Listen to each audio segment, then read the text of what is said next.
James and Fuhad this, James and Fuhad that, James and Fuhad this again.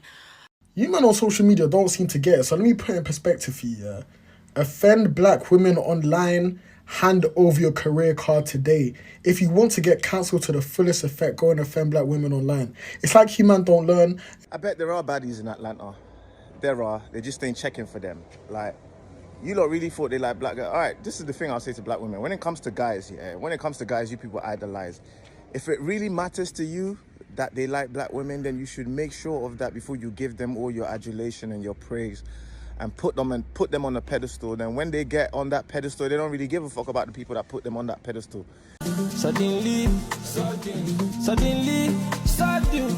On them private jets, taking trips. Come back at 6, wake me and your child. And then won't lay today, make me wonder who you might have been playing with. Makes me wonder who you think.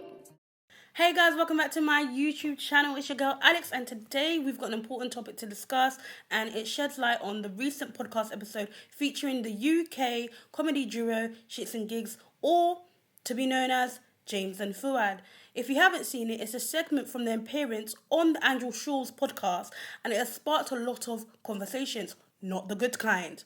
So, it revolves around the disrespectful comments made about black women, which both James and Fuhad sat silently and also laughed along in other parts of the clips. Let's unpack why this behaviour is not acceptable but also damaging.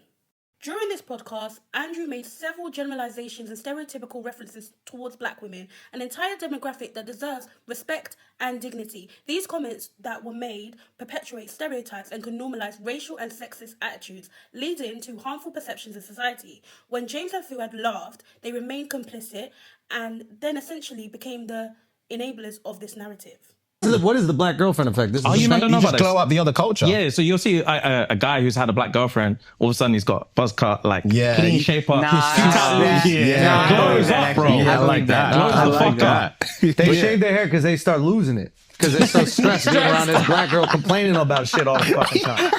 That's why they gotta shave their hair. Nah, bro. White guys with black girlfriends, they grow step, a beard they step because their dick there's up. more cushion when they get slapped the fuck out of. That's hilarious. I think the black girlfriend effect. It might be a protective instinct, bro. You think? Protective. Yeah. Do you guys? Have you ever had black girlfriends? Yeah. Have you ever had white girls? Yeah. Oh wow. Okay. What's your favorite?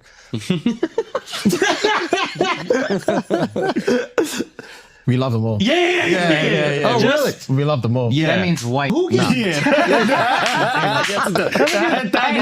Let's talk about being complicit. It's crucial that we recognise the silence in these situations is just as damaging as making the offensive remarks. When you're a part of this conversation, you choose to sit back and laugh instead of speaking out against disrespect. You are endorsing this behaviour. This is particularly concerning coming from two individuals who are black themselves. In history, black women have faced unique struggles, often being caricatured in the media and comedy. They are not only subjected to racism but misogyny and misogynoir. Allowing jokes based on these stereotypes to flourish underneath the guise of humour is not just harmful, but it's perpetuating the same circles of oppression that we should be working on to dismantle. And as black men, and grown men, I thought they should know better. But what can we do? We can hold our entertainers accountable and not only have the conversations needed around what is funny and what isn't funny and what's harmful and respectful, but allowing this kind of discourse to slip through the cracks. We are failing black women.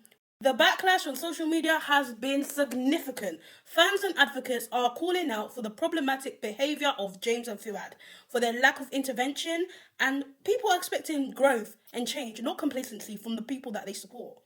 Also, they're also calling out Andrew, who has had a problematic past, allegedly, on making jokes and making other races and women the butt of his jokes, which are not jokes and they're not funny, but who's to say? How he then starts to get a buzz cut and grow his beard and basically start taking on, your partner's vibe. I think that's a normal thing in relationships. When you are in a relationship with someone, you usually start to take on things from them because you're around them so much. But I digress. This man is sat there, a white presenting male. I don't know where he's from, but he sat there and he's basically saying, no, they get a buzz cut and a beard as protection from being slapped by black women. And he is just gunning for black women, saying that everything they change themselves is just protection. Because like black women are just basically the hardest types of people to date and like the worst types of people to be around. These two just sat there and they just didn't defend black women. I went to a what's it called, like a live show, and I'm not gonna lie, the predominant like people at their live show were black and black women.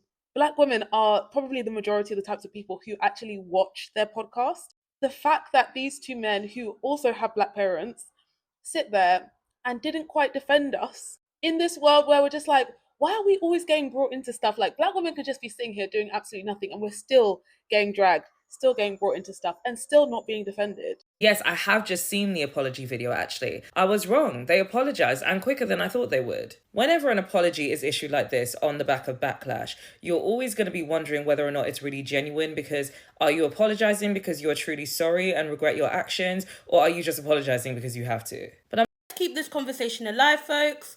Comment your thoughts below. Do you think James and Fuad should have spoken up? How do we work on dismantling harmful stereotypes in comedy?